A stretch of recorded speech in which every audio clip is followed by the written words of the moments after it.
এক জঙ্গলে বাস করত এক হাতি। সে তার বড় আকৃতির জন্য খুব গর্ব করত। সে সবসময় বনের অন্য প্রাণীদের বিরক্ত করত। একদিন সে যখন বনের মধ্য দিয়ে হাঁটছিল, সে দেখতে পায় একটি তোতা পাখি গাছে বসে আছে। হা হা হা, এই যে টিয়া, তুই কি আমায় দেখতে পাচ্ছিস না? আমি হলাম এই বনের শক্তিশালী প্রাণী। শোন, আমাকে তুই মাথা নত করে কুর্নিশ কর। আমি কেন করব তোমায় কুর্নিশ?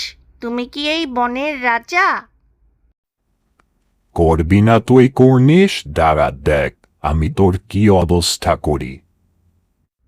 হাতি ক্ষেপে তোতা পাখি যেই গাছটিতে বসেছিল সেই গাছটিকে ঝাঁকাতে লাগলো, যাতে তোতা পাখি সেখানে বসতে না পারে।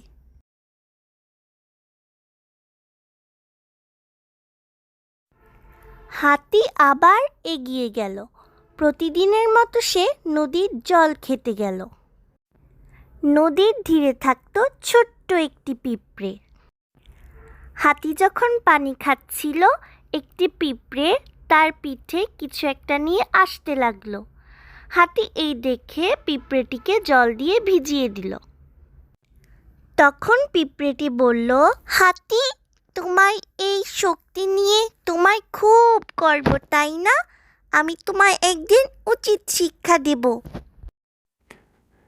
আরে যা যা, তুই আমায় আবার কি শিক্ষা দিবি?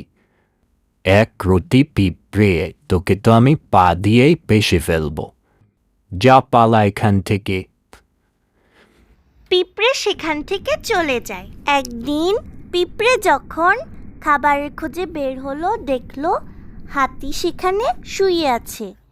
সে বলতে লাগলো, এই তো পেয়েছি সুযোগ, এখন আমি হাতিকে উচিত শিক্ষা দেব, সে সব সময় মনে রাখবে। এই বলে পিঁপড়ে হাতির সুরে ঢুকে গেল। হাতির কথা শুনে পিঁপড়ে সেখান থেকে হাতিকে কামড়াতে লাগলো।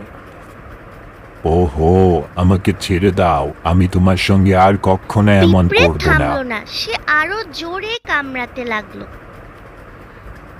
সত্যি বলছি, আমি আর কখনো করব না তোমার সঙ্গে এমন। আমি কারোর সাথে এমন করব না, আমাকে ছেড়ে দাও।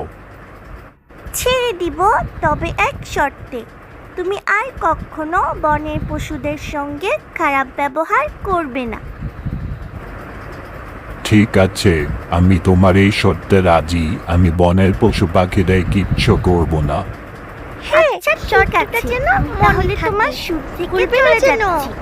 এই বলে পিঁপড়ে হাতির সুর থেকে বের হয়ে গেল আর সেখান থেকে চলে গেল।